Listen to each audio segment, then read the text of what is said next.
Hello, welcome to RC Video Reviews and the FMS RC Beginner Plane Series finale. This is the live stream that we've been waiting for, and man, what a week we've had. I can't even tell you. It's been a pile of work, and we have a lot of things going on tonight. There's a great deal of stuff going on tonight, and I hope we all have a lot of fun. I hope you guys enjoyed the videos. I hope you enjoyed the looks at the airplanes that we did. It was just a whirlwind of activity and a lot of good stuff going on the channel. So let me do a little introduction to the session and we will get moving. We have, believe me when I tell you, we have a lot of content to cover tonight, and we are giving away a great deal of stuff. So the first thing I want to do is say thanks to FMS, because they have been an absolutely spectacular sponsor.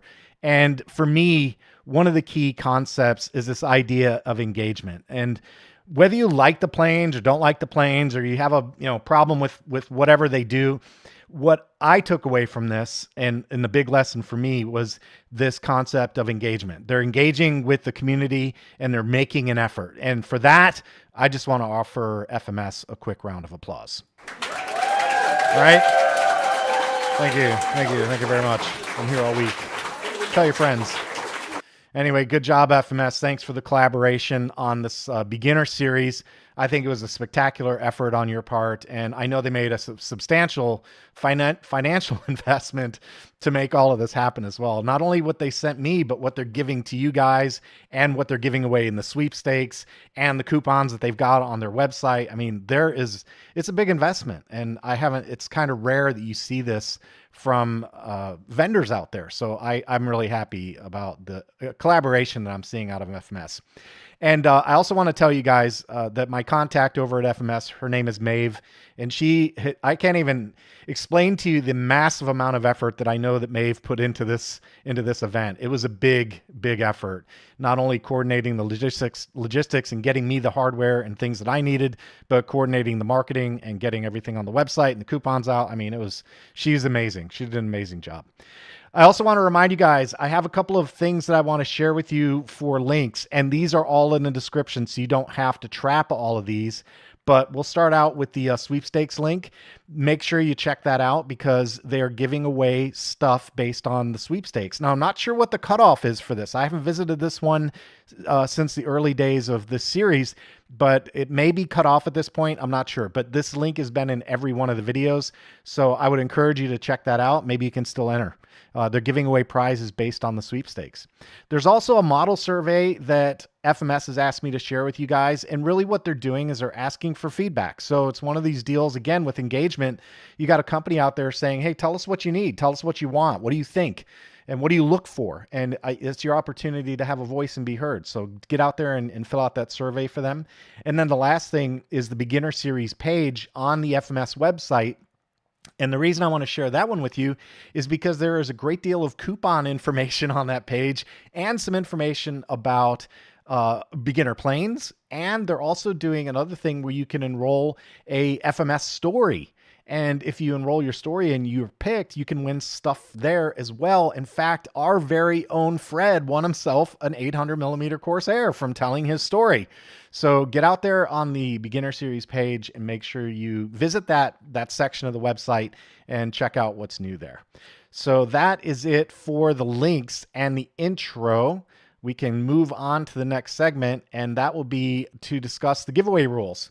So I'm going to go ahead and move over to the giveaway rules. And, it's kind of important that you guys pay attention because the rules are here in force to make sure everyone gets a fair shake, right? And that everyone understands what's going on. So if you have questions, I'll try and monitor the chat the best I can. But, there's a lot of stuff scrolling by right now, but I'll do the best I can. But if you have questions, now's the time to ask. So let's cover the rules real quick. The first rule is that, and this is the reason this rule is in place is this assures that the winner that is announced in the live stream for one of the prizes is the person that actually claims it. And they're the person I actually give it to. So here's the deal. After you are announced as a winner, you must enter your email address in the chat window. And you guys all know where the chat window is because it's scrolling by like crazy right now. I'm going to just type something in there real quick. Okay, this is the chat window. I'm not talking about comments. Comments are after the video is over. I'm talking about the chat window. So you have to enter your email address in the chat window, and it has to be, you can't give a URL because YouTube parses that and it stops it. So you have to spell it out. So for example, my email address is john@rcvideoreviews.com. That's the way you have to enter it in the chat window. Okay, and the reason we're doing that is because then I can match the person that won with the actual email address where I will send the coupon code. That way I don't get some scammer trying to lift coupon codes from me saying, hey, I was on the thing and I won, give me the code. Because that, believe it or not, I've had that happen.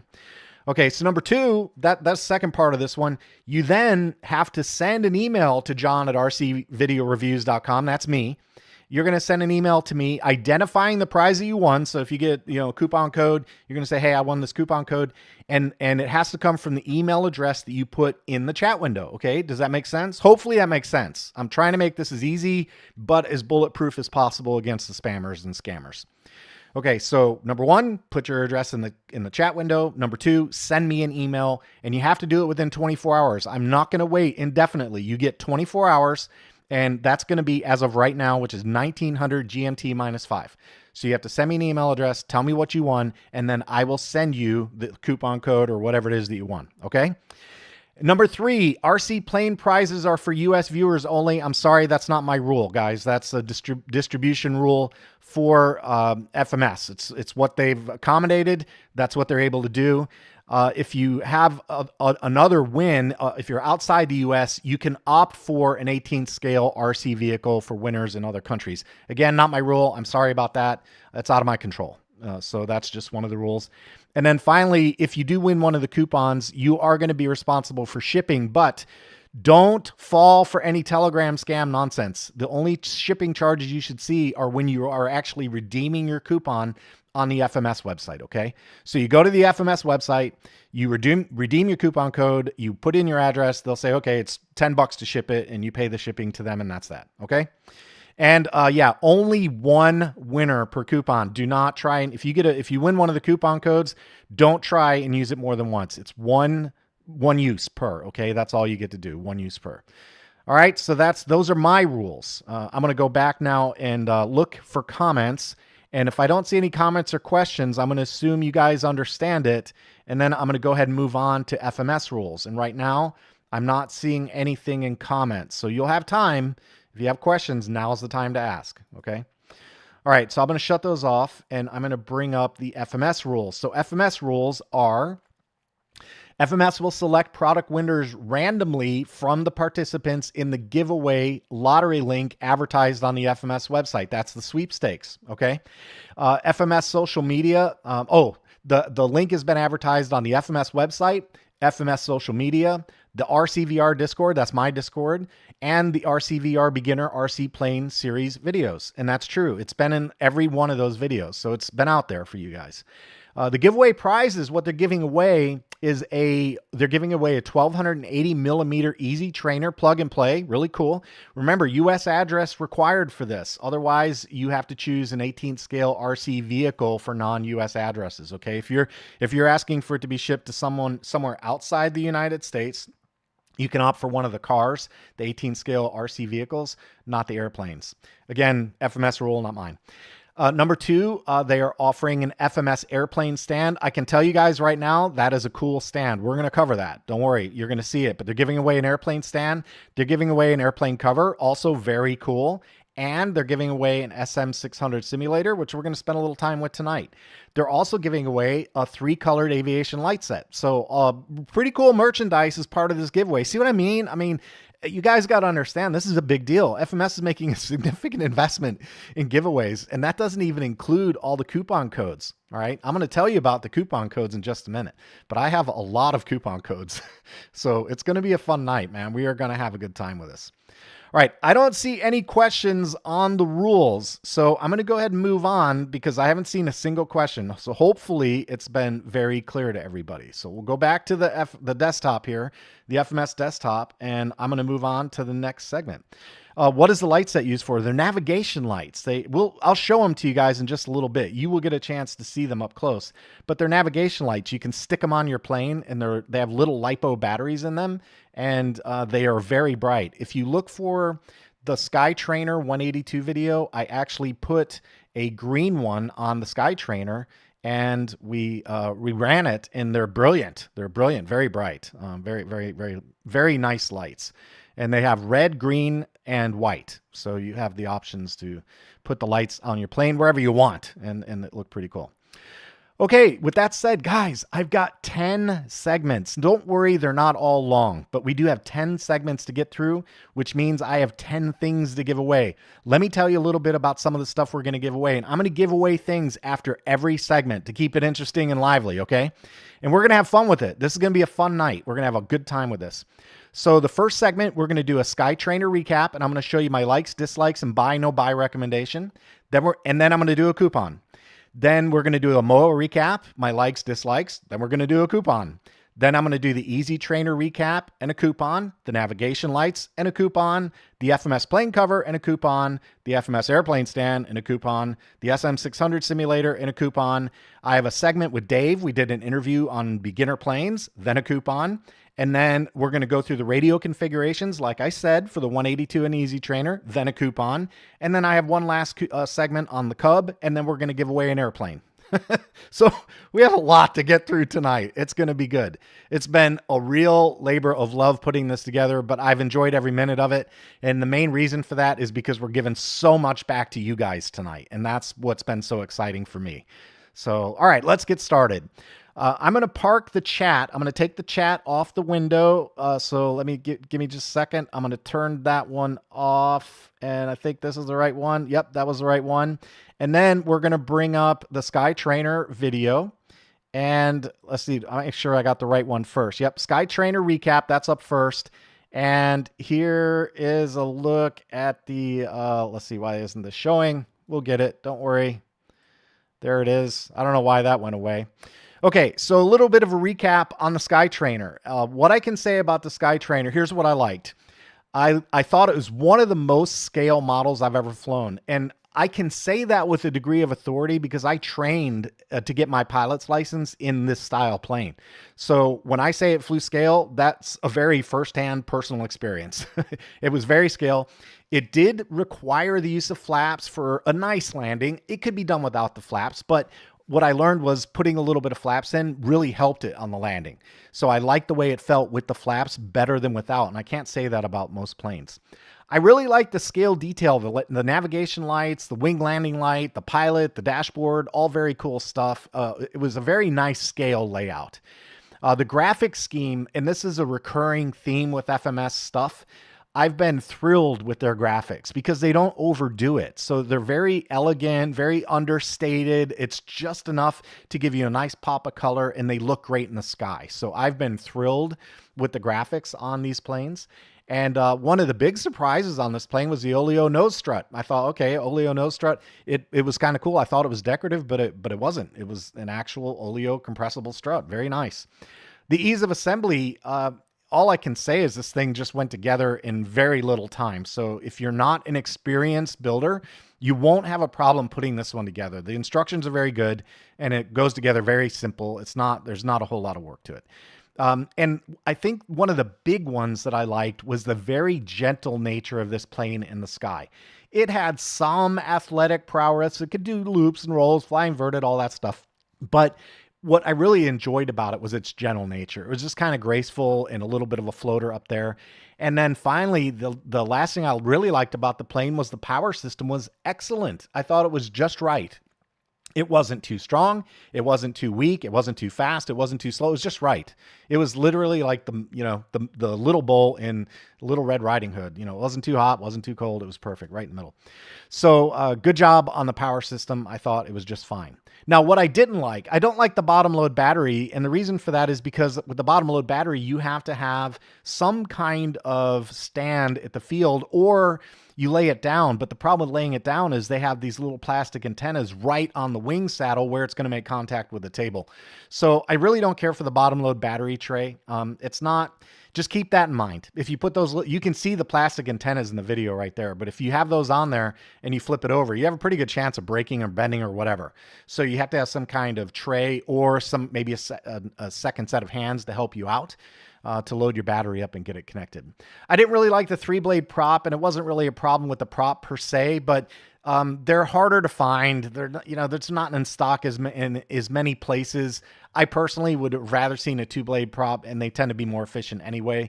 And another one I didn't care for is the proprietary spinner. For me, I don't like proprietary stuff. I'd like to be able to replace it if I break it without having to go to one specific place and waiting for one specific part. So I don't really like proprietary parts. I'd like a much more generic spinner that I could source at any number of locations. And let's be honest, guys, especially on a beginner plane, a spinner and a prop, those might be things you might have to change from time to time. You know what I mean? And then the last thing I didn't like about this plane was that when I inserted the landing gear to screw it in, one of the main struts that was bent at 90 degrees had to be ground off because it wouldn't fit. I had to grind it off in order to get the screw holes to line up. So that was a little bit of a problem. I wasn't really thrilled with that. It didn't take me long to figure it out. Just once I realized what was going on, I got my Dremel, ground it away, and we were back in business. So it wasn't too much of a problem. But it's just, one of those adjustments that I had to make. So that's it for that. I'm going to go ahead and shut this off now. So that is the recap video. And now I'm going to bring the chat up. And what we're going to do is we're going to do a coupon code. So first coupon. This is the first win for the night. And here's what's going to happen. I'm going to type the word. And I know a lot of the regulars have probably already got the word already typed. But let's see here. I'm going to type the word. Let me get my keyboard out so I can reach it. And the word is gimme. You guys who've been around for a while, you know the word. It's gimme, Gimmie or Gimme or something to that effect, okay? You're going to have to type that word gimme, and the person that wins this one will be the first person that goes into my Discord in the FMS channel and says, gimme code 1. So whoever types that first in my Discord on the FMS channel, you have to say, gimme code 1. And I'm sitting here looking right at the FMS channel right now, so I'm going to know who does it. You got to say, gimme code 1 in the FMS channel on my Discord. So if you do that, whoever gets first is going to get the first coupon that I'm giving away. And by the way, joining the Discord was part of the requirement in the sweepstakes entries too. So, and I put it in every single video I post. I've got a link for my Discord. And there it is, Copter Pilot 1. Gimme code 1. Copter Pilot, congratulations. You have to now go ahead and put in the chat your email address. So Copter Pilot, you got to get in the chat, Copter Pilot 1. You got to get in the chat window and give me your email address, where it's going to come from, okay?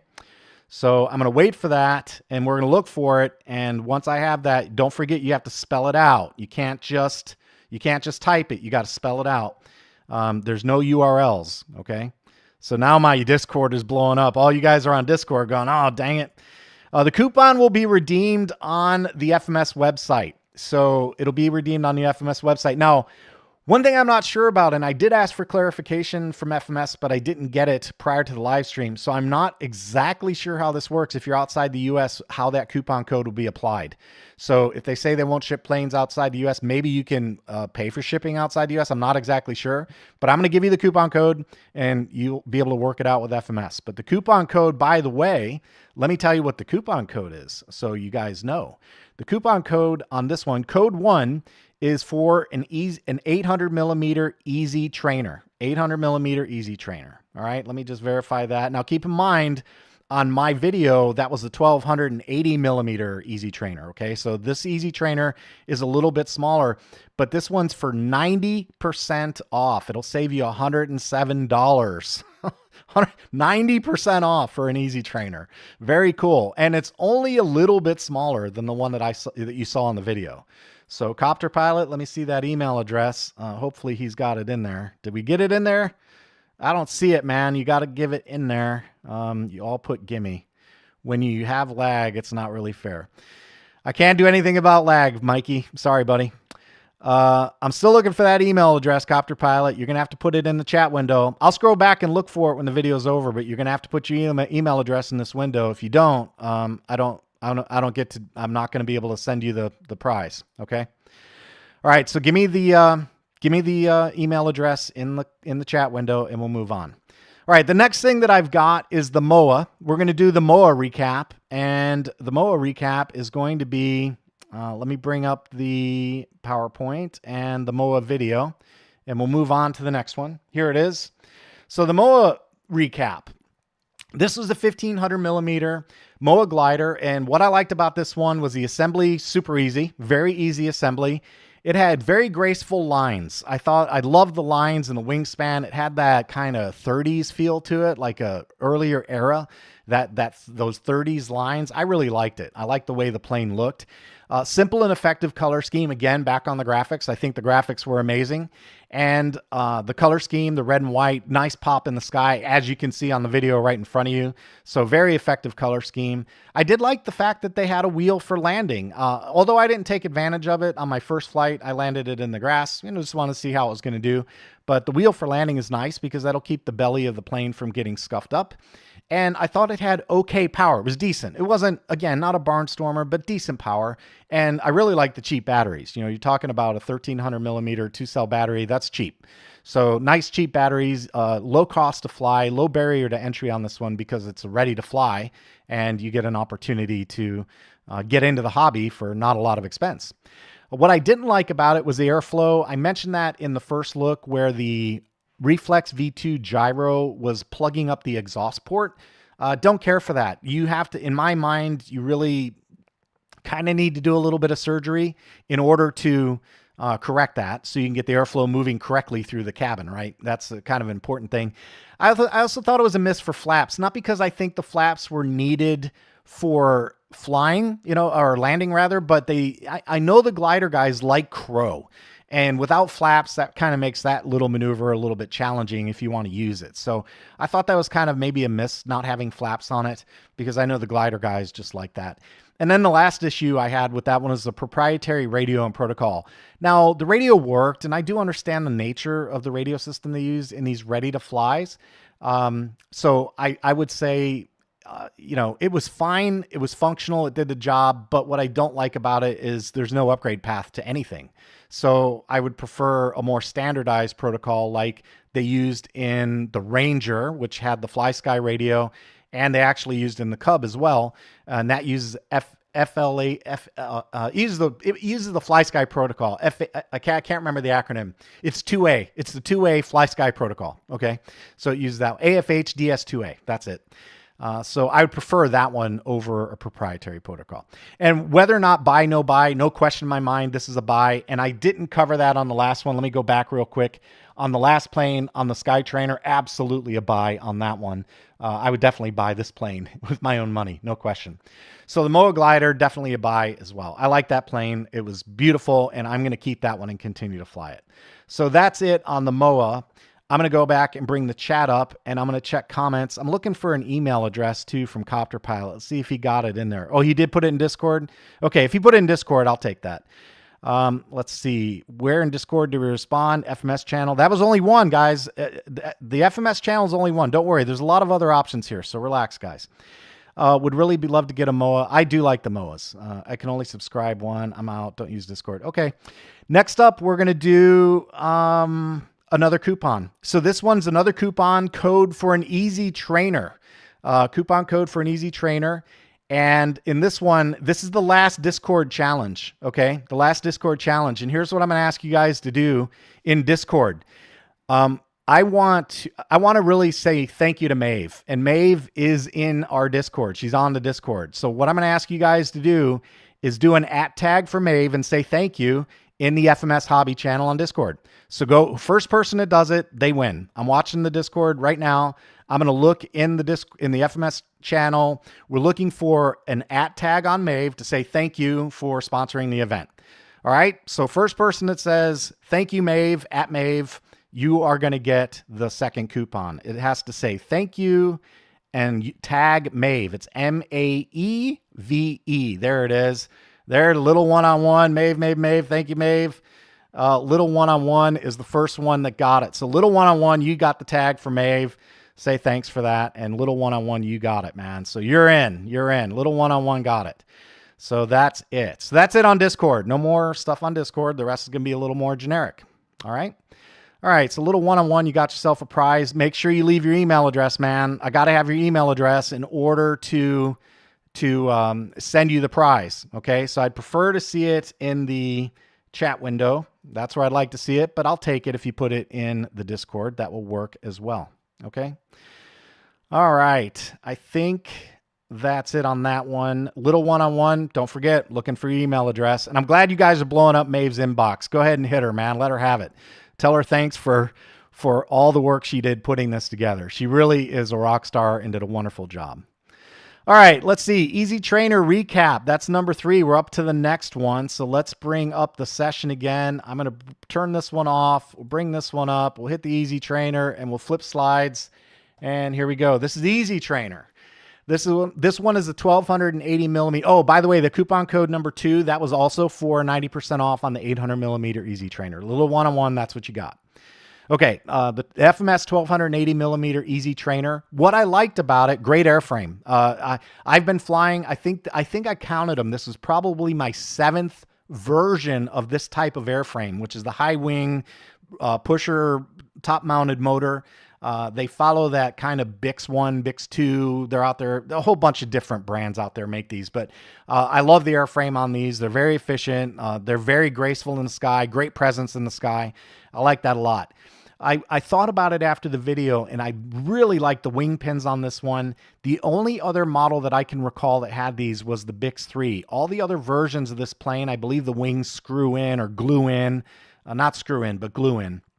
So I did appreciate the wing pins on this one. I like the painted canopy on top. It was silver. It looked kind of cool. Again, with the scheme, it had a very elegant scheme. It wasn't overdone. It wasn't, over graphic. It was just fine. I like the scheme quite a bit. Launch and landing on this plane was absolutely cake. No problem with launch and landing.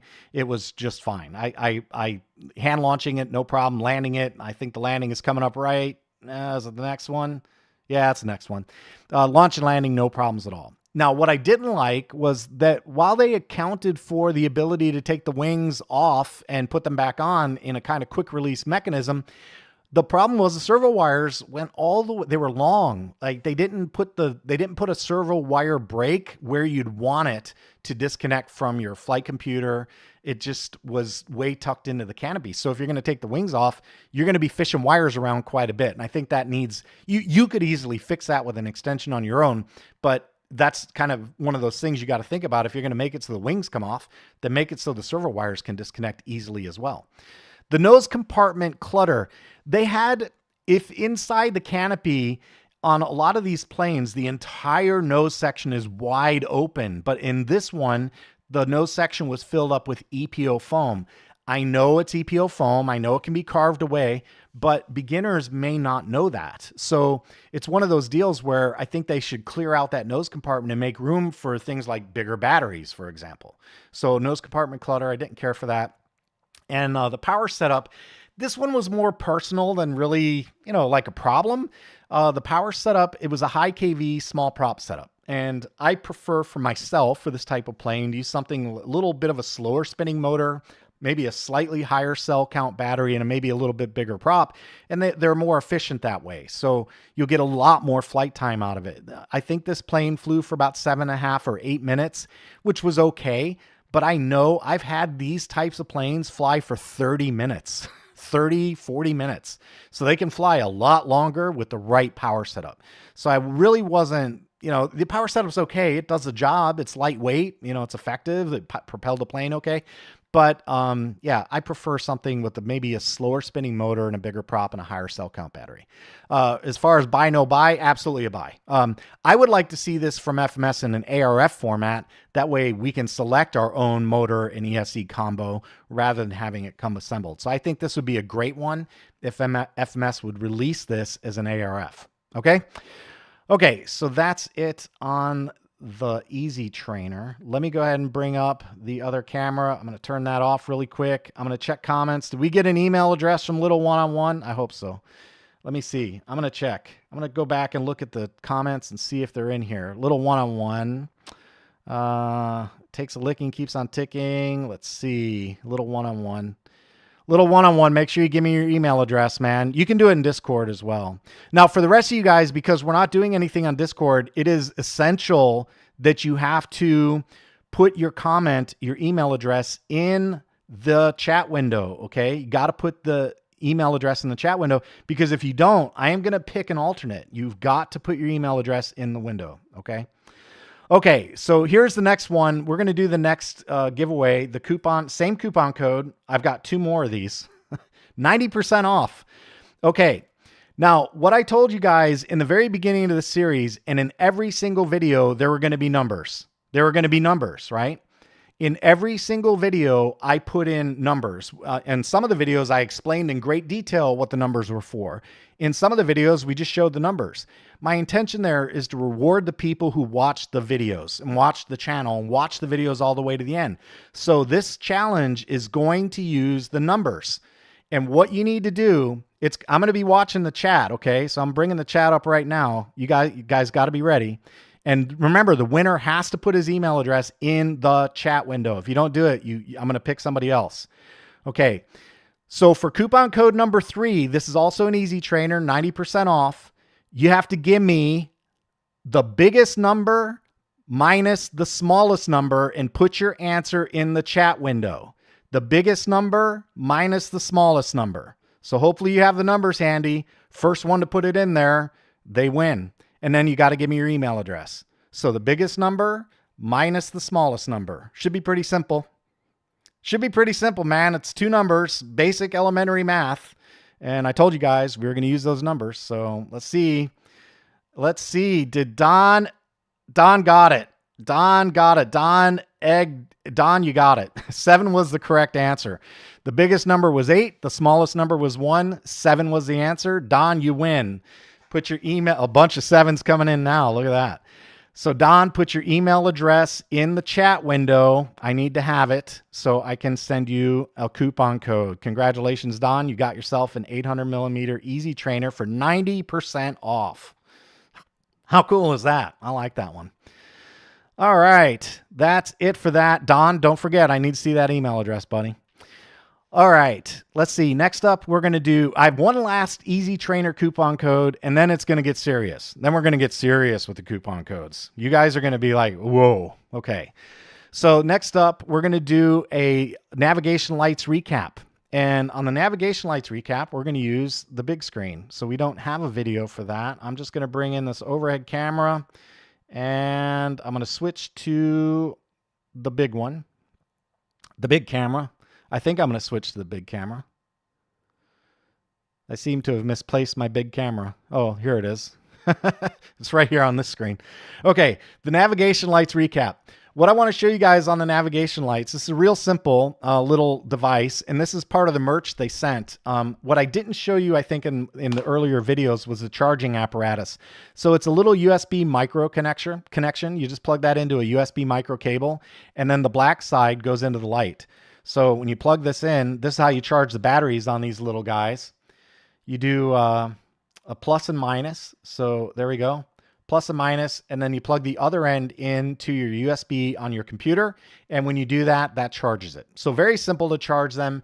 And I think it was actually Don that asked the question about how long they last. And they last about an hour. These are insanely bright lights. I'm going to cover them real quick. So that's one click. You see a double flash. Here's a second click where you see a single rapid flash. A third click gives you a slow pulsing flash. And then a fourth click turns it off. So there's off. So that's the flashing on the little navigation lights. FMS is giving some of these away. And I just wanted to show you what they look like. So that was a short segment, right? Navigation lights. You get green, red, and white in the kit. And then let me... I'll just show you I didn't show you under the lid either, under the cover. They do include a couple of different, I can't get this little foam out. There we go. They do include a couple of pieces of double-sided tape. So double-sided tape right there, very, very thin stuff. And I can tell you, we put it on the Sky Trainer. We put one right, there's one right there. We put it on the Sky Trainer. It wasn't going anywhere. So, but it'll pop off without damaging your plane too. So double-sided tape to attach them. And then you just charge them with this little guy. Unfortunately, the mounting mechanism they offer in the box does not include a method to detach without destroying the tape or weakening the tape. So keep that in mind. You might, if you want to transport them around and put them on different planes, just keep that in mind. You might have to get yourself some additional double-sided tape and, have that handy for your airplanes if you plan on making them portable. All right, but navigation lights, kind of cool. Very, very bright too. I like those a lot. Okay, let's see. We are on to the final coupon for the Easy Trainer. The final coupon for the Easy Trainer. And this one is going to involve your web browser. So I'm going to give everybody an opportunity to get a web browser up and open and get your web browser tab, a clean tab up and ready, okay? So the challenge is going to involve the web browser, and it's a real simple one. It's not hard. It's very easy to do.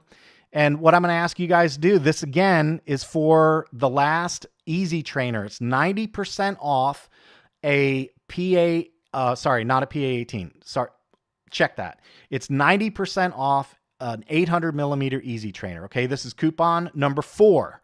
Coupon number 4.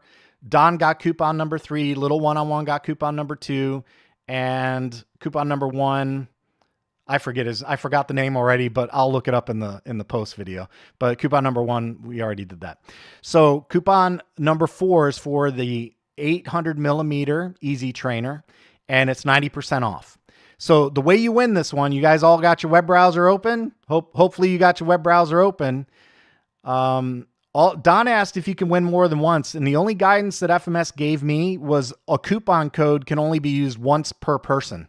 So I have no rule against winning more than once. Okay. All right. So here's the deal. To win this one, you got your web browser open, right? Everybody got the web browser open? Here we go. You're going to give you the challenge now. On the FMS website, I want you to tell me how much it costs for the PA-18 plug-and-play Super Cub with Reflex V2 in US dollars. So in US dollars, how much is the PA-18 PMP Super Cub with Reflex V2 on the FMS website? So go look that up. Yeah, it was Copter Pilot. Thanks, Robert. So go look that up, and the first person to put the correct number in the chat window is going to be the winner, okay? First person that puts the price of the PA-18 plug-and-play Super Cub with Reflex V2 from the FMS website in US dollars in the chat window, you win.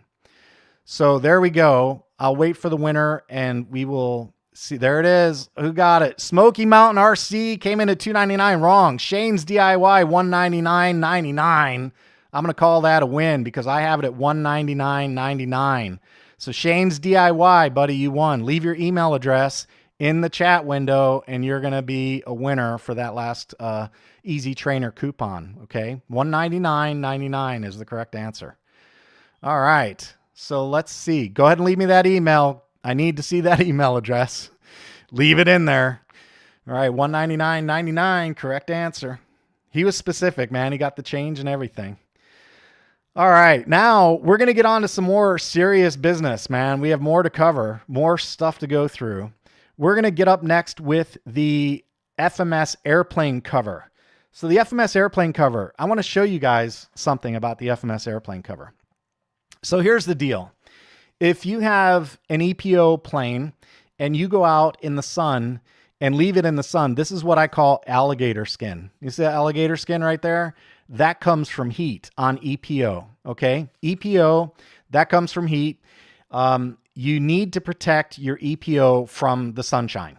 And one way to do that is with the airplane cover. So this is a little device sold by FMS. It's a nice airplane cover. It's the stretchy material. It's orange. It says FMS on the top.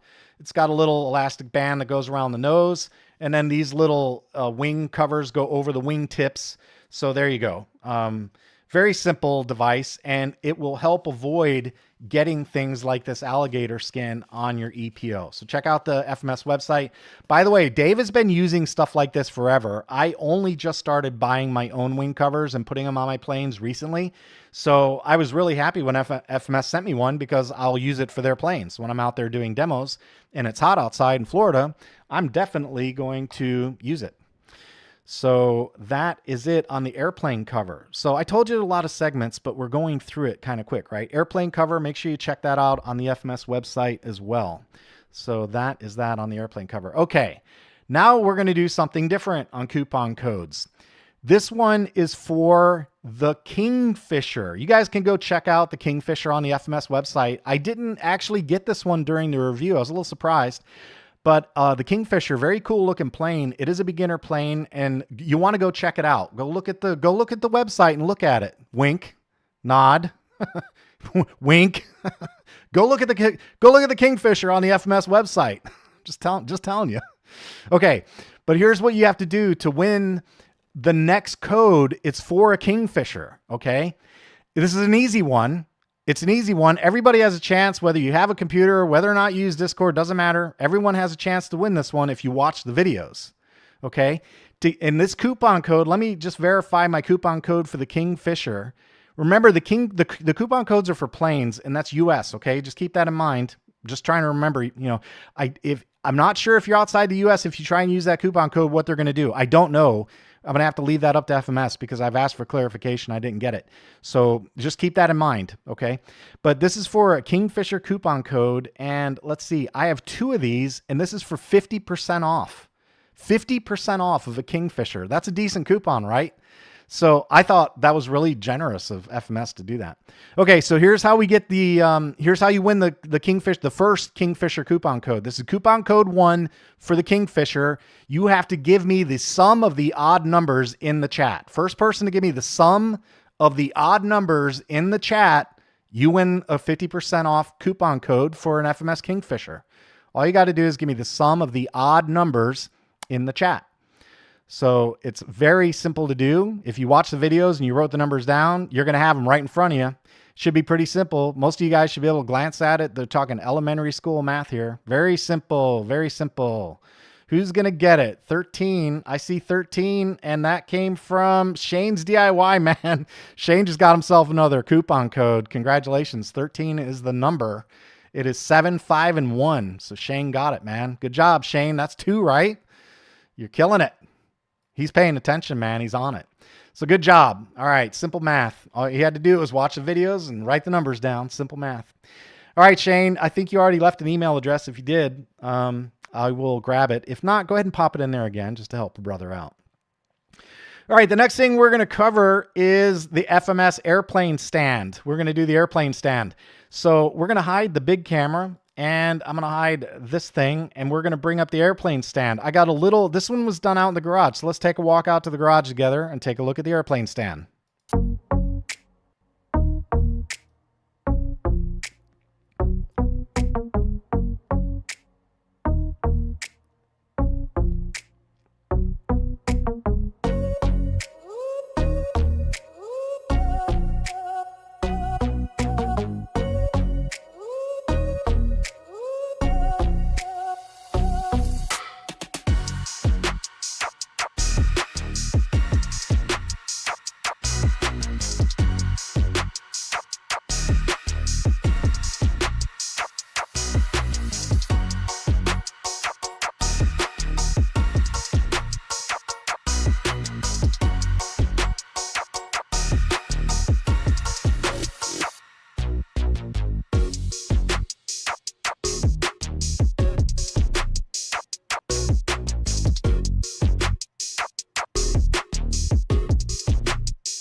I like that airplane stand. It's one of those things that I think if I had seen it out there, I probably wouldn't have bought it for myself. But now that I have it, I love it. I've actually built most of the FMS planes in the beginner series on that stand, and because it's really nice if you have like a desk chair. So I put the stand up, put the plane up, I sit right in front of the plane, and very easy access to everything. So I actually like that plane stand quite a bit. Very, very nice. Very cool, nice plane stand. That's available, and FMS is giving one of those away in their sweepstakes as well. So keep that in mind. You can win that if you are in the sweepstakes, right?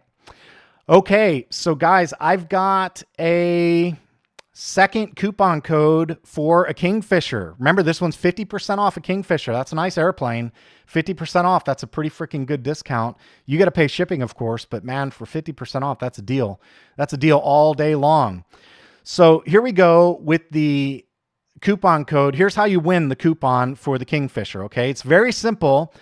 I told you guys to go look at the Kingfisher on the FMS website. So those of you who listen to the hints and tips, you're going to have an advantage because all you have to do is list the different landing gears from the FMS website in the chat window for the Kingfisher.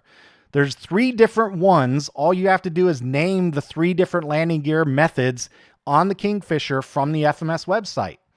Go to the FMS website, look at the Kingfisher, and tell me what kind of landing mechanisms it uses, and you will be eligible for a coupon code 50% off. You won't be eligible, you win a coupon code for a 50% off on a Kingfisher. Okay? 3 different ways that you can, Steve Ray, he said skis, wheels, and floats, and that is a winner. Steven got it. Steve Ray, to avoid confusion, you got it. So give me your email address, put it in the chat. Good job, Steve. Ski, wheel, and floats. Very nice. Very nice. Congratulations. You won yourself a 50% off coupon for a Kingfisher. Very cool. All right. Very well done. You guys are on it, man. You got to take the hints. You got to take the hints. Got to listen for the hints. I'm trying to help you all out.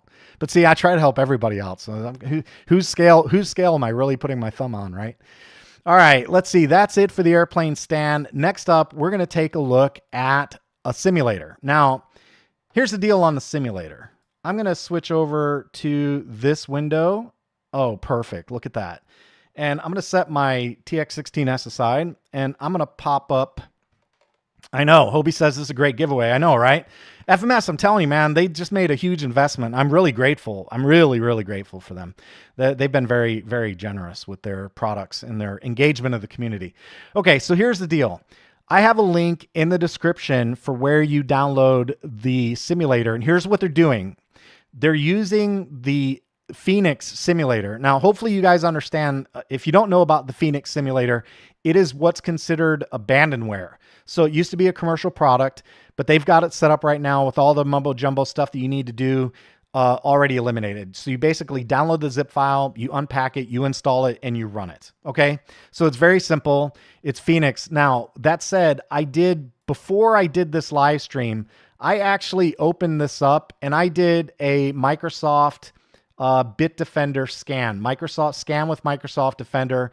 I get a little sketchy when it comes to, installing software from different websites, right? If they're, I just don't know. So I did a quick scan, and Microsoft Defender, you can see on my screen right here, it's a 7/22/23, 1948 custom scan, 0 threats found. So I did scan it for myself before I installed it, and it seems to be clean. Okay. So the install is fairly simple. After you unzip it, there's a folder. You just run this little setup executable. And when you do that, it'll install, just hit next, next, next, and it'll install the software. And then once you've done that, you'll be left with an install of the Phoenix simulator. And the one thing I'll tell you guys about this is that, let me get the big camera real quick. You guys need the big camera. I need you to see the big camera. When I first got this SM600 simulator, all it is, it's a USB, basically it's a USB joystick that uses flight style gimbals. Okay. It's got a knob here. It's got a switch here. It's got some trim switches here, power on and off. But here's the big one. When I first got it, I plugged it in and it didn't work. And I was like, wait, do I have to install a driver? What the heck? And there's a little switch inside there. You got to slide that switch down to Phoenix RC. And when you put it on Phoenix RC, it works just perfectly. So we'll go back to the big camera We'll go back to this one, and I'm going to hit continue on the simulator. I'll stretch this window out a little bit so you guys can see it maybe a little better. And we'll just fly this one. In the spirit of a beginner series, I opted to use a beginner plane in the simulator just to give you guys a look, just so you can see that it works. All right. This is the Phoenix RC simulator. It's version 4.0C beta. And yeah, it works with their SM600. Now their SM600 is on their website for about $50. And I know they're giving one away in their sweepstakes.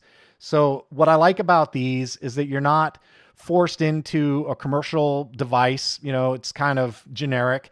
And Phoenix, you're not going to get updates. Just to be perfectly clear, Phoenix is abandonware, so you're not going to get updates for it, but it works. You know, $49, you got a fully functional flight simulator. And for a beginner, it will teach you what you need to know in terms of flying the plane. It'll help you develop that muscle memory. It'll help you learn, you know, where that throttle is, where the ailerons are. In terms of the physics, I haven't really spent time tuning it or tweaking the plane models. There are some options where you can go in and change the characteristics of the plane. I haven't done that yet. So I don't really have a point of view really on the physics yet. I'll probably mess around with it a little bit and develop a point of view, but I just wanted to show you that it works. It works fine. There's Phoenix RC. You can work it with the SM600 simulator. Basically plug and play. You run one executable, flip this joystick mode down to Phoenix. It says Phoenix RC, plug it into your computer, and it should be recognized. You do have to create a profile and calibrate in Phoenix. Okay, I'm not going to do a software tutorial on a live stream, but you do have to do that. You have to calibrate it and identify your sticks, but it's not hard. You know, just spend a few minutes with it and you'll get it. So in terms of the type of computer required, Phoenix has been around for a while, and I don't know when the last update is, but I can't answer the question. To give you an honest answer, I can't answer the question. I can tell you on mine it's working fine, but I have a decent computer, so can't answer that one. So anyway, that's it for the SM600. Just wanted to give you guys a look at that, let you know it's another product that's out there. $49 if you need a joystick-based simulator. And the other nice thing about this one is if you travel. If you're one of the types that has to be on a plane for work and you're out of town, you got to travel, having one of these is nice because then you don't need to bring one of these. I'd rather travel with something a lot easier to replace than one of these. And also, you know, for kids, you know, if you want to give the kids something to practice on, this would be a good option for them rather than giving them your production flight radio. You know what I mean? So just another alternative out there, basically $49. You download the abandonware Phoenix RC and you're up and running, and it's effective. It works. It will teach you the muscle memory. No doubt about that. Okay. That is it on the SM600. And let's see, the coupon code for this one now I'm going to have your guys' attention. I know that. Now we're going to have your attention because we are doing a really nice coupon code, 50% off a Skytrainer 182. 50% off a Skytrainer 182. So I have 2 of these to give away. No, sorry, check that. 3 of these to give away. So the last 3 coupons that I have are for Skytrainer 182s. These are nice airplanes, guys. Very nice airplanes. I enjoyed it quite a bit. So get ready. Skytrainer 182. This one, you're going to be in the chat window for this one. And all you have to do to win a 50% off coupon code, this is coupon code number 1 for the Skytrainer. All you've got to do is give me the sum of the biggest 2 even numbers. The 2 biggest even numbers in the chat window. That's all you got to do. The sum of the 2 biggest even numbers in the chat window. That's all you got to do. Simple math. It's like 5th grade math. Anybody can win. Anybody can do this. All you got to do is put the sum of the 2 biggest even numbers. There it is. Burbandus got it. 14 is the answer. 8 plus 6. Good job, Burbandus. Make sure you leave that email address in the comments window so I can mail it out to you, but Burbandus was on it, man. Nice job. Way to go. 14 is the correct number. 14. It was 8 plus 6. Good job, Burbandus. I love how you guys are hitting the chat window, man. It's all coming in hard now. Good job. Good job. Good job. All right, let's see. Next up, we're going to be talking about beginner planes. Dave and I, we've been out flying quite a bit, and we've talked about beginner planes more than once. We thought about doing a video on beginner planes or trainer planes and why they are what they are and what they mean. And with that in mind, we put together a little video for you guys. So we're going to walk out to the garage and spend a little time talking with Dave about beginner planes. As soon as I turn this off, and as soon as I move this thing up a little bit, I'll get it. Here it comes. I hope you guys are enjoying the live stream on the Beginner Plane Series sponsored by FMS. When Dave and I were talking about beginner planes some time ago, we talked about things like rudder and aerodynamics and the way airplanes handle in the sky. And we thought it would be a really good idea to have a little conversation about beginner planes. So Dave's over and he's going to walk you through the Skytrainer 182. We're going to talk a little bit about the characteristics, the model, the mechanics, and what makes a good beginner plane. So Dave, what do you think about the 182? Let's start with that airplane as an example. Oh, yeah. Well, first of all, it's beautiful. I love it. The beginner planes, they have to be user-friendly, first of all. They have to fly good for you. You know, they can't be hard to fly. They can't be like a 3D airplane, for instance, which is actually easier to fly, but if you know how to tell it to fly, if you know how to do that. The beginner planes they resist more what you tell them to do because of the way they are built and designed. They got somewhat an aerodynamic gyro built into them. So they try and get themselves stable. They want to fly. They want to fly straight and level, stay straight and level in unaccelerated flight. They resist what you're telling them to do, and that's why they are good as beginner airplanes. Another reason why they're good, because most of the people that are beginners are just learning how to talk to the airplane. So if they're learning the muscle memory and the mechanics and all that stuff. And just learning how to talk to it. They're learning how to tell the airplane what to do, and they're learning how to listen to the airplane, because by the airplane, with the movements of the airplane, you're looking at it, it's talking to you, it's telling you things. So if you got an airplane that's the very best airplane that flies so easy, like any 3D airplane, they fly so easy because they listen to you immediately. You say, knife edge, they stay like that. You put them inverted, they stay that way. You put them on a 45, they stay that way. You know, the first time I flew a 3D plane, it was a flight test 3D foam board plane, and I put it up in the air, I'm like, this plane sucks. And I asked somebody about it, and he was like, that's the way they're supposed to fly. Right. Because I wasn't used to this concept of when you do a knife edge or when you do a dive, it stays in that motion, right? Exactly. That's a big difference between a beginner plane and, say, a 3D plane. Yeah. Big difference is the stability. That is aerobatically stable. The beginner planes they should be somewhat inherently stable. Inherently stable means they want to stay straight and level. They resist everything you tell them to do. So let's talk a little bit about CG on that note, because I think that's a great segue into CG and center of lift. So let's talk a little bit about that. Okay, so in order to make an airplane stable on its pitch axis, you need the CG and the center of lift and the center of gravity have to be shifted. The center of lift has to be behind the center of gravity, meaning the airplane is somewhat nose heavy. What that does for you is you put the plane straight and level flying.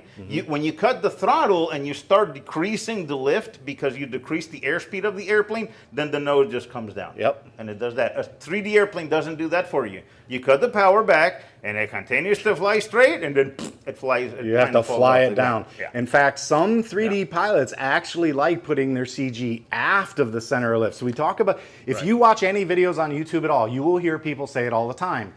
A nose-heavy plane flies poorly, a tail-heavy plane flies once. And the reason they say that is because a tail-heavy plane, and I have flown some tail-heavy planes, they can be a real challenge to get on the ground. You don't want a tail-heavy plane unless you specifically want it for a certain reason. You're really good at what you're doing and you know why you want it. Yep. So that's the pitch axis. You want a stable plane in the pitch axis. A beginner plane should be stable in the pitch axis, a little bit nose-heavy. Now on the roll axis, you want an airplane that will come back to straight and level flight if you're not giving it any command. Well, the dihedral does that for you. So you're turning a plane like this, a beginner plane, you're turning it When you let go of the stick, the plane eventually comes back to straight and level. A 3D or a pattern or a sport plane won't do that. The sport one's a little bit. Maybe, yeah, it depends. It depends on and the a lot of sport airplane. planes have dihedral too. Yes. 3D planes, no. That's a Right. big bad no-no on a 3D Right. plane. So that, okay, so good. We talked about the pitch axis. We talked about the roll axis. Dihedral is what gets you stable on the roll. Yes. On the pitch, it's the manipulation of the CG in the center of lift. Yes. Let's talk a little bit about the mechanical throws, because that's another, when I got my first 3D plane, balsa, I looked at the throws and they scared me to death. If your control surface or your throw is too much, planes will do unexpected things like snapping out of a loop. So if you have too much elevator authority on a plane not designed for it, when you go to do a loop, it will actually snap out. And if you're a beginner, that can be very disconcerting. I actually had that happen on my Millennium Master when I first started doing aerobatics. I was like, why is my Millennium Master flying so terrible? It's because my britches got a little too big and I made my control throws too big, and that made the plane fly poorly. It cracked out, the lift stopped, and it created a bad thing. It so was stalling. planes that aren't designed for it, that's a very unsettling thing, Yeah. especially if you're a beginner. So why don't you show us the control surfaces in terms of size, and while you're doing that, I'm gonna get a 3D wing out and we'll compare the two just a little bit. Yeah, so those control surfaces for that plane look like they're size appropriate. The ailerons are pretty long. I'm trying to remember on the 172, 182 if they're that long. I think they are pretty close in terms of scale. I think so. But look at the width. So the width of the control surface is like an inch on that plane. So it's kind of small. Okay, so what I really want to draw your attention to is the elevator. If you look at the control surface, the elevator on that one, it's kind of small compared to a 3D plane, but it's appropriate for the plane. So again, that's not a barnstorming aerobatic post-stall flying plane. It's not what it's for. Now Dave will show you the elevator in comparison on an actual 3D plane. And while he's setting up for that, I want to talk about the concept of what 3D means. 3D, all planes fly in 3D. That's not what, it's not a reference to the X, Y, and Z axis in space. 3D generally is a reference to the ability of the plane to fly in a post-stall manner. So you have to have control surfaces, power, torque, and all of the accoutrements in flying to be able to fly the aircraft in a post-stall environment. So that's why when you look at 3D planes like this MXS, you see a control surface like that elevator that's huge. I mean, the horizontal stabilizer is about a third of the elevator. The reason for that is because this plane is intended to fly in a post-stall environment. If you show people, or you take them to a hobby shop and you say, okay, which airplane you're going to want? They're going to pick up the hardest airplane to fly because it's the one that looks the best. They're going to pick up P-51s, P-47s, Dude, my first B-17s. My first airplane was an uproar. Well, there you go. And I did it for the exact reason you just said. I went in the hobby shop, I'm like, "Ooh, that looks pretty cool." There you go. That looks good, Yeah, so you that buy looks it. neat. Okay. Yeah. So people, the industry is forced to make something that looks good, a compromise between something that people are going to come and say, I want that airplane, and still they can fly it. So that's where these kind of planes come in. One like this. Look at this. It's a scale airplane, yet they made it so that it's fairly easy to fly for somebody that is a beginner. Easy to fly. On top of that, they made it so it's transportable. It has to be transportable. You need to be able to get to the field, put it in your car easy, take it out, fly it easy without a whole bunch of assembly to start with, a whole bunch of complicated assembly. The other thing is a whole bunch of complex retracts, for instance, mixes and all that stuff. It's a beginner. It needs to be simple. Yes. This one does have flaps. They want to try to keep the scale a little bit too. You know, make it look the way the real one looks. Let's talk about flaps for a minute. So flaps increase drag and lift simultaneously. That's the main function of flaps. Now here's the deal. My experience in flying radio control planes with flaps, most of them don't need them. You'll see all kinds of planes with flaps that don't need flaps. This plane kind of did. It kind of did, and I think that had to do with the wing loading. Wing loading is a reference to the size of the wing and the weight the airplane is carrying, and there's a ratio that they come up with that determines the wing load of the plane. So how much surface area you have on the wing versus the weight of the aircraft. So a heavier wing loading plane like this one, it benefits from flaps. Jets are another one that tend to benefit from flaps because they got little tiny wings. And it's a fairly heavy plane. You're flying big success, 5,000 batteries. They're heavy. Right. So flaps tend to benefit a jet as well. But a lot of airplanes, including a bunch of warbirds, really don't need them. So you talked a little bit about mechanical complexity, retracts. Let's talk about that. When you're a beginner, you're taking off, you're flying the plane, you get up in the air, one of your wheels doesn't come back down. You're a beginner, what kind of shape are you going to deal with that? Can you do a one-wheel landing and keep your wingtip up? Landing is the most important maneuver of all. It's required. It's the only required maneuver. And it's the hardest one. Yep. Once you can land your airplane okay, the rest of it in the air you can learn to do. Yeah. Landing, okay. The airplanes, every once in a while, you tend to smack them on the ground. Yeah. Even being fairly decent at it. Now, a beginner is going to get an airplane. He's a beginner, so he's going to be smacking it on the ground. Yep. So that's why the Ranger has that spring on the nose, because they know people that are beginners are going to tend to come in on the nose gear and not and they don't flare. time. Yeah, they don't flare. Okay, Yeah. so if you got a retract system, which is very delicate, and you do that stuff, you're going to be breaking your gear every time you fly. You need to wait until you're proficient, very good landing, before you go with retracts. Yeah. So that is why when you just find something, if you want something fairly scale or something like that as a beginner, when you're starting, just been in the hobby for a little bit, get something like this. Don't get something very terribly complicated with retracts and all that stuff. We talked about the aerodynamic properties. So the beginner planes, they tend to have solid aerodynamic properties in terms of helping the pilot out. They want to fly stable. They want to have a little bit of a forward CG. So that'll make your landings a little bit easier, make them more stable in the sky. They'll try and return to neutral or in a neutral aerodynamic condition, what I call a clean aerodynamic condition where they want to be in the air flying. So that's one characteristic of a beginner plane. Another one is mechanical simplicity, right? Yeah, absolutely. Less stuff to fiddle with when you're first learning gives you the opportunity to spend more time flying, less time fixing. Not only that, when you're putting it together, a complex airplane to put it together, you just start wrong. It needs to be simple. Oh yeah, mechanical retracts can be very fiddly to get those right. Yes. You're bending wires and sizing and measuring. It's very challenging. I think the last thing we should touch on is repairability. So a beginner plane, when you're a beginner, you're probably going to have an incident with the ground. So keep that in mind when you're determining what type of airplane to buy. Here's the general rule. If you're flying balsa and you crash, that's going to be a repair because balsa breaks when it hits the ground. It impacts and it turns into what I call a pile of toothpicks. EPO foam, which is what this is made out of, when it crashes, it's repairable, but it does kind of explode. It will come apart into a lot of pieces, but the pieces are gluable and you can put it back together. So keep that in mind. And then there's another primary material, EPP. When we fly with EPP, EPP is a crush-proof foam. You cannot crush EPP. You can squeeze it, but it'll just bounce right back. The most damage you'll do with an EPP plane is it will tear, but they're ugly. EPP planes tend to be ugly. Not all of them. They've had some good manufacturing progress in the last couple of years, but EPP tends to not be as nice looking. So EPO is one of these combinations somewhere in the middle. Looks good. It's got some repairability.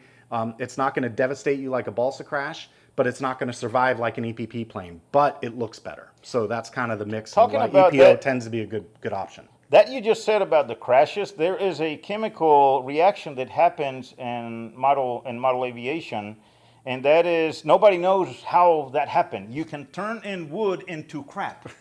And the balsa wood or fiberglass or foam, I've done it. you turn it into crap. Recently. And there is no scientific way to explain that metamorphosis or whatever you want to call it. I think it might have something to do with Sir Isaac Newton and the gravity thing that he came up with. There you go. Yeah. Yeah. If you are a new pilot, if you're a non-experienced pilot, if you're an experienced pilot, just pick a. They're all good, but you got to pick the right one. Pick the right one for you. Look for something that'll help you out in the air. Absolutely. Something that'll look good. Something that'll fly well. Give you some flight time. That's another one. Don't just buy a jet. You'll get 3 minutes of flight time. You charge a lot of batteries to build up skill.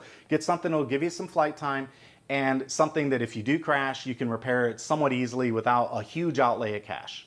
I used to, when I was younger, from 16 and up, that was my business. Build airplanes for people, teach them how to fly them, and maintain them for them. That was very, very fun in my life. I did that for a long time. And I can tell you, if you pick the wrong airplane when you're a beginner, you're going to not like the hobby. That's right. It's going to kick you out of the hobby because you're not going to have success. You're not going to be able to fly. You're going to crash it all the time. So it's going to be, if you do it right, you have the right instructor, the right airplane, the correct airplane, it's going to help you a lot.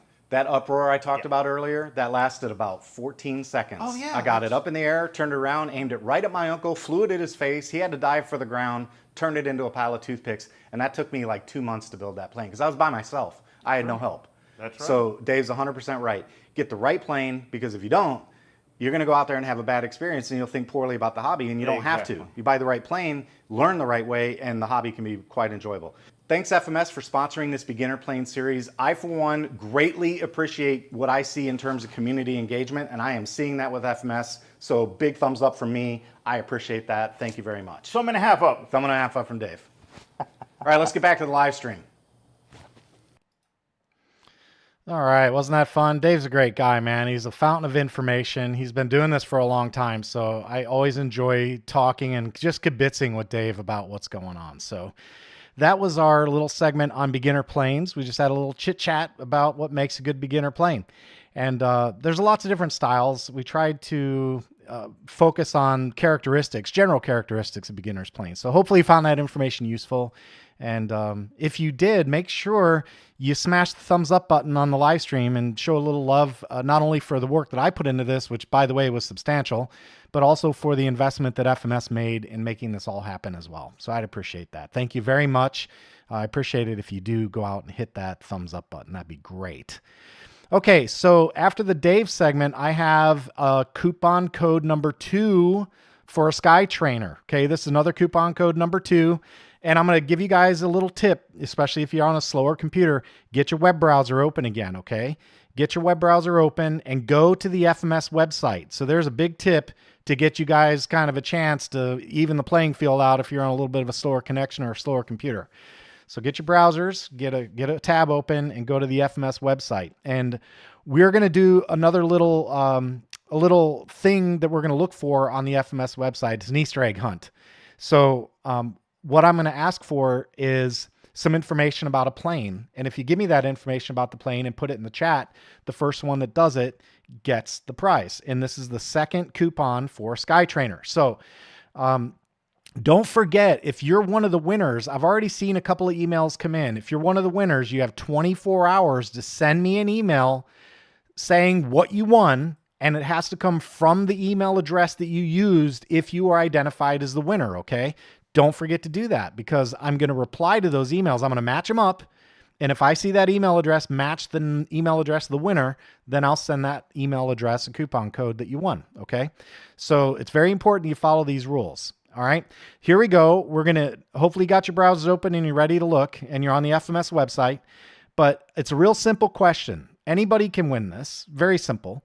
The question is, how many LED nav lights on the Sky Trainer? And you have to put the answer in the chat window. And that information is on the FMS website. So go to the FMS Hobby website. There's even a link in the description for the plane, so if you want to look there. But go to the FMS website, and the first person to tell me how many LED nav lights are on the Sky Trainer 182 in the chat window, you are going to win a 50% off coupon code for an FMS Sky Trainer. One answer came in from Flatrat as 3. Bill got it. Bill ZBear99, he got it with the answer of 5. So that is the correct answer. Bill, congratulations. Got yourself 50% off coupon for a Sky Trainer. So there we go. That is the second coupon code for a Sky Trainer. Second coupon code. All right, next up, we're going to talk about the radio configurations, because I get asked for my radio configs. And I actually did some cool stuff with the Easy Trainer and what I considered to be basic stuff with the Sky Trainer. But even though it was what I would consider basic, people still ask me for my configuration. So what I'm going to do is zoom in a little bit, and we are going to take a look at my radio configuration for the Sky Trainer first. And then we'll take a look at the radio configuration for the Easy Trainer. Actually, back that up. We'll switch it. This is the Easy Trainer configuration. So I'm going to show you that. Yes, I had to get my pointer. Go ahead and judge me if you want to. I had to go get my pointer. I didn't have it handy. I told you guys when I did the the Easy Trainer launch that I created a little bit of a launch mode, and it's a real simple configuration. All you have to do is in the special functions, I created one special function that says when SD is in the down position, so SD is down, you see how that lights up? I'm playing the track launch, so launch mode. And by the way, I can add Emily sound files in my Discord. So if you get on the Discord and you need a custom sound file for Emily, let me know. I can make them. So SD down, it plays the track launch. And then the other thing it does is it overrides channel 5 with a value of 100. Now channel 5 is the Reflex V2, and a value of 100 sets it to auto level mode. So that's all that happens in the launch mode on the special functions. One, we play a track, and number two, we set the gyro to be in auto level mode, okay? Very simple configuration there. And then the last thing that I did was in my mixer on the elevator. Let me zoom in just a little bit more because I want you guys, this is the secret sauce to the whole deal. So all I did in the mixer was I added a line down here at the bottom that says when SD is in the down position, we put in an offset of -30. And in my case, that lifted the elevator up just a little bit, okay? Now you might say, wait a minute, it's in auto level mode. You can still fly the plane in auto level mode, right? When you're in auto level mode, the idea is if you let go of the sticks and you center them like this, the plane should fly straight and level. But while it's in auto level mode, if you do this, then the auto level, the gyro will react to that and it will pitch up. So all this is doing is when SD is in the down position, you see the monitor right here? When it's down, it's telling, there it is, now it's in the down position. It's telling the output, it's setting 30% up elevator, and that gets transmitted to the plane, and the gyro says, okay, he wants up elevator, so it adds it. And that's how I did it. So a little bit of an offset, 30%, and it did a nice little climb out on auto level mode. You saw the wings were very stable. I did have to trim it, so it needed a little bit of aileron trim, but other than that, the launch mode on the plane worked perfectly. So that's it. Very simple setup. As far as the rest of the mixes go, I had the aileron and elevator at 100, and notice on my elevator, I use what's called defensive programming on Edge TX. So in this one, I have when SD is in the down position, I want that mix added. So it's 100% elevator, but I also add that offset, okay? So that's where that happens. And then when the SD switch is not in the down position, that's what that exclamation is about. When the switch is in the not down, that's exclamation SD down. So that means anytime it's not in the down position, we just have the normal elevator mix line, okay? So that's it. Very simple configuration on the mixer. So we've got channel 1 for aileron rather, channel 2 for elevator with my mix line for the launch mode, and then channel 3 was throttle, channel 4 was rudder, and then for channel 5, simple little configuration for the Reflex V2. If you've never configured one of those, that's all you need to do. You put in a mode switch and it says mode SC. I have mine set at -100 because of the way I like mine to work. And then I also apply a curve. If you're smart enough to catch this stuff, I put a curve in here. And the reason I have the curve is because I like my gyros all to be set up the same way. I like it when the switch is down for the gyro to be off. When it's in the middle position, I like it to be in stabilized mode. And when it's in the up position, I like it to be auto level mode. So I use a curve that looks just like that in order to make that happen. So I cheat a little bit. You could also do overrides and special functions. It'll give you the same outcome, but I do like to use a curve. So that's how I do it. So that's how I get my gyro to behave the way I want it to behave. And that was it for the Easy Trainer. That was the Easy Trainer.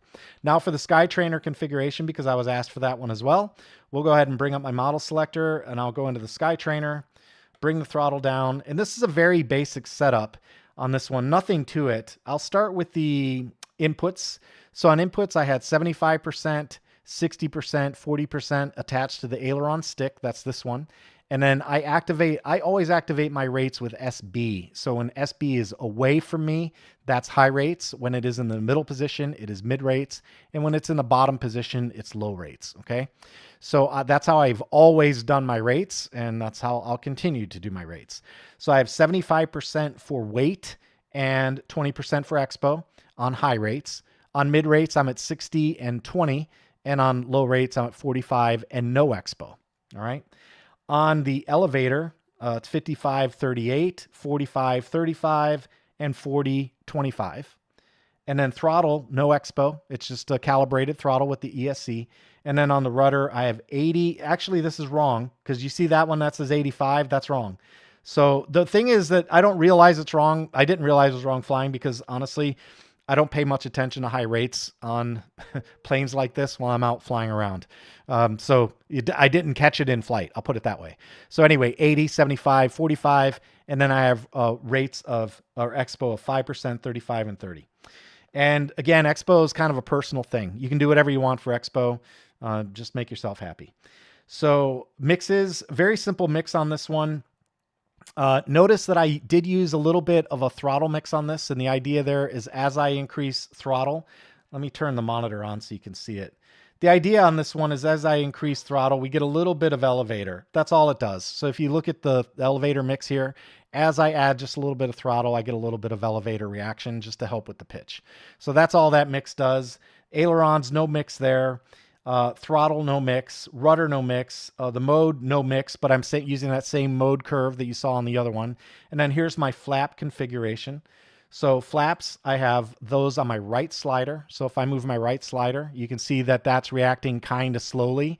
And the way that works, I have a weight set of 100, but I have a custom curve, which I'll show you in a moment. And here's the setup screen.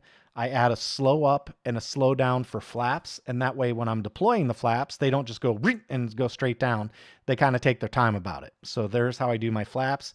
And then here's a look at my curve on my flaps. And by using this curve, I get myself flaps. I think this one is flaps stowed. This is flaps mid, and this is flaps deployed. So this worked out for me at 0, 40, and 100 with the weight of -100 to 100. Okay. So 100% for the weight, and then I control their travel with the curve. So that's it on the flaps, and I think that's about it. There was nothing else really special about this one. I've got my mode curve for the Reflex V2. There's my flap curve, all right?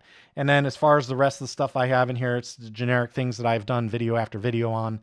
This is my voltage alert, which is actually incorrect.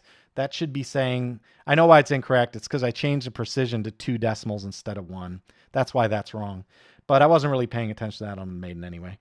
And I think that's about it. I've got a timer reset, rate medium, alarm clock. Yeah, that's about it. Nothing special with the rest of my configuration for this plane, just basic special functions that I used. So that was my setup for the Skytrainer. And you can see we landed that one at 8 minutes and 40, just one flight on that one. We landed at 8:40 and the battery was perfect at 3.86 or so. So about 8.5 minutes is what to expect on this plane. So those are my radio configurations for the Skytrainer and the Easy Trainer. And that brings us to the last coupon giveaway. This is a coupon code giveaway for a discount. And this is a third Skytrainer coupon code, okay? So I'm going to give you guys a head start again. Get your browsers open and go to the FMS website. So we're going to go to the FMS website and be ready to search there. And while I'm waiting for you guys to do that, I'm going to answer Rob C's question. He says, where would you start with the flap to elevator mix? And my answer to that, Rob, is real simple. The way I always approach mixes, I have a real simple mnemonic that helps me out. The mnemonic is that you ask yourself, what is the thing that needs to be fixed? And what is the thing that does the fixing? So if you want an elevator to flat mix, the thing that needs to be fixed is your elevator, right? Because the elevator is the thing that needs adjustment when you deploy the flaps. So what I would do is click on the elevator, and I used a throttle, but I can change that. We'll delete that one. And what I'll do is I'll hit copy, and then I will hit insert after. And what I'm going to do is for the source, I'm going to use my flap input, or I don't have an input. It's going to be my right slider. And let's actually adjust the weight on that a little bit too. We'll set the weight down really low. We'll call it 10. Okay, so now what happens, if you can imagine, we'll look at the monitor, and my monitor is right here. My elevator is on channel 2. So if I apply my flaps, which is right here on the slider, when I move those flaps down, you can see the elevator gets adjusted. So the thing that needs to be fixed is the elevator, and the thing that does the fixing, that does the adjustment, or that causes the mix to occur is the flap. So that's why I take the elevator and add the flap to it. So a small amount of flap weight, mix that with the elevator, and that gives me a little bit of elevator movement when I deploy flaps. Now, you have to look at your model and make sure your directions are set correctly. You might have to invert your mix weight or, something like that, but fairly easy to do. You just consider the thing that needs to be fixed by the thing that does the fixing. Okay? So that's that. All right, let's put the big camera away. We'll go back to the desktop. And remember, I asked you guys to get your browser out and go to the FMS website. So we got one last coupon code. This is coupon code number 3. It's 50% off a SkyTrainer. And what I'm going to ask you to go do is tell me what size and kV is the motor in the PA18 Cub that I reviewed today, the 1300 millimeter version, not the big one, the little one. It's the one I reviewed today, the PA18 Cub. Tell me what size motor it is.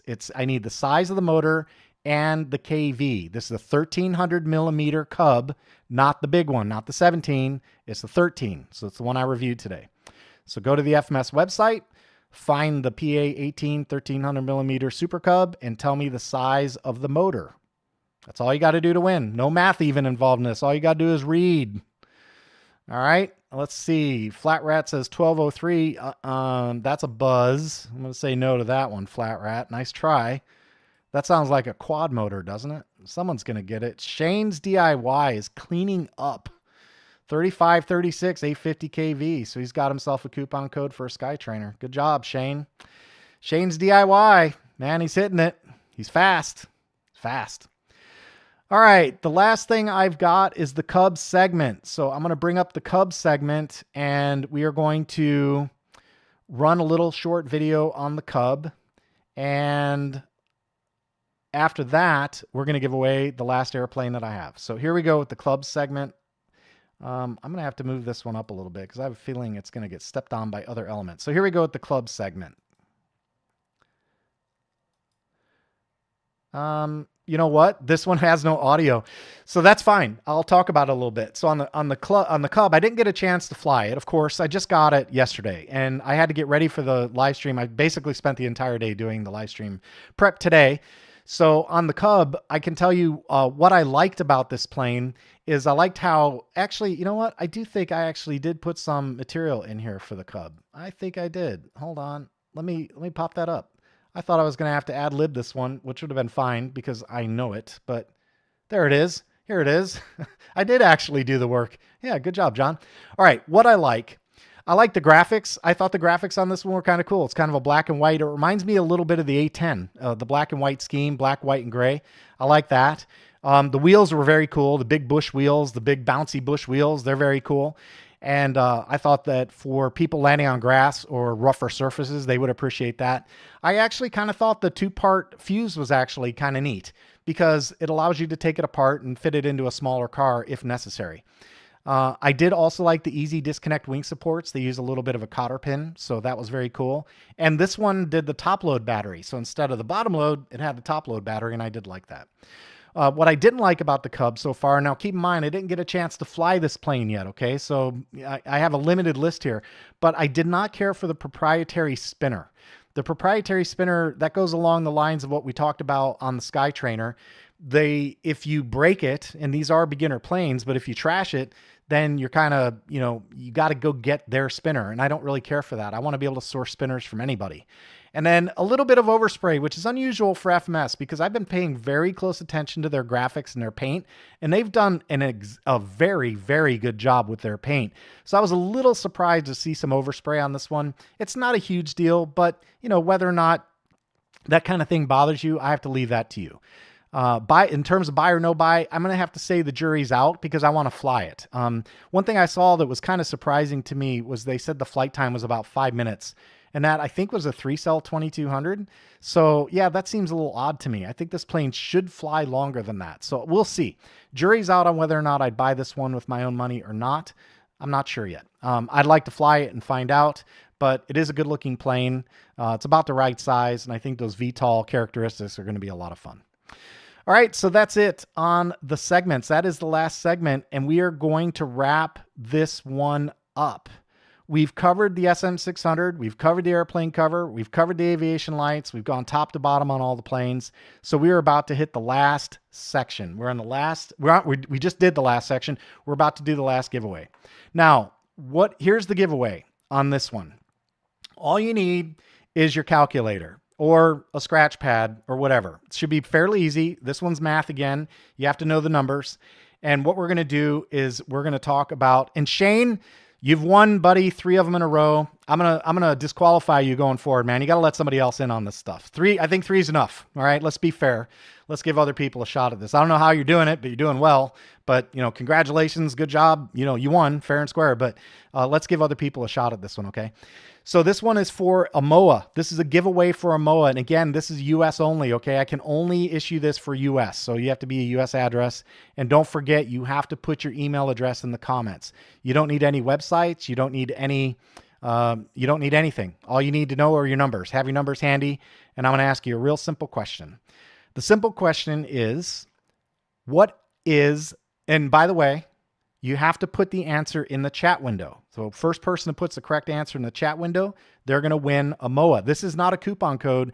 This is a giveaway. It is a giveaway. So a MOA giveaway, all you have to do is enter in the sum of all numbers. The sum of all numbers. Just add them up. First person to put the sum of all numbers in the comments gets the MOA. All right. First person, put it in there. Let's have it.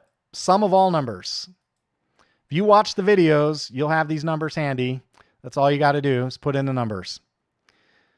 33 says Mark Morgan, and that's a winner. Winner, winner, chicken dinner, Mark Morgan. Congratulations. Put your email address in the comments, and then don't forget, within 24 hours, you have to send me an email from that email address so I know I'm not getting scammed, so I know it's not somebody trying to steal from my people, which does not go over well with me. You got to make sure you put your email address in the comments. All right, guys, that wraps up every segment that I've got. We had a spectacular week with FMS, and I just want to say thanks again to FMS. I want to say thanks again to Maeve. She was amazing. The coordination and logistics on this were just staggering to me, how fast she got material to me. And then, of course, we burned through it pretty quick. And remember, we just did the 4th of July video. I took a few days to do some family stuff. We went right back into this one. So it was an amazing week. And I'm going to tell you guys, my opinion on FMS planes is that they're good. They're good, solid planes. Sure, they're not perfect, but who is? I'm not perfect either. So there are always little things you can pick at. But I would say overall, my experience with them has been very good. With a few exceptions. I didn't really care for the F-16. You guys saw that. I kind of made my feelings known about that one. I think on the Easy Trainer, I'd like a little more power, but that's more of a personal thing, I think. But overall, I have to say they've done a very good job. The planes do what they say they're going to do, and that's always my requirement on this channel. Do what you say you're going to do. If you do what you say you're going to do, then it's up to me to make a choice, right? So I would say I've been very pleased so far with my experience on FMS. And definitely want to say thanks again to FMS for participating and the community engagement, which I think is incredibly important and incredibly valuable for the community. So big investment on their part, and I've been thrilled to take part in it. I hope you guys like the live stream. I hope you like the giveaways. I hope you enjoy your new planes. Everybody that won something, hope you have a good time with it. That's all I've got for tonight. Make sure you get out there and fly something. And thanks again, FMS. We really appreciate you. Take care, guys. Thanks for hanging with me. That's all I've got for tonight. Goodbye.